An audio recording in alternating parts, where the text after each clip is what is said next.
nasasaktan talaga siya sa ginawa mong pag-atake, Gon.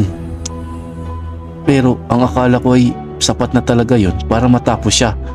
Kailangan pa pala natin siyang atakihin habang nararamdaman niya pa ang sakit ng ginawa ko. Magandang ideya yan habang dinaramdam niya pa ang sakit ng buong niyang katawan. Habang may pagkakataon, kailangan naming madali nito. Dahil nasa kanya pa ang kapangyarihan ng Dark Continent. Hindi ko alam kung ano pa ang kaya niyang gawin.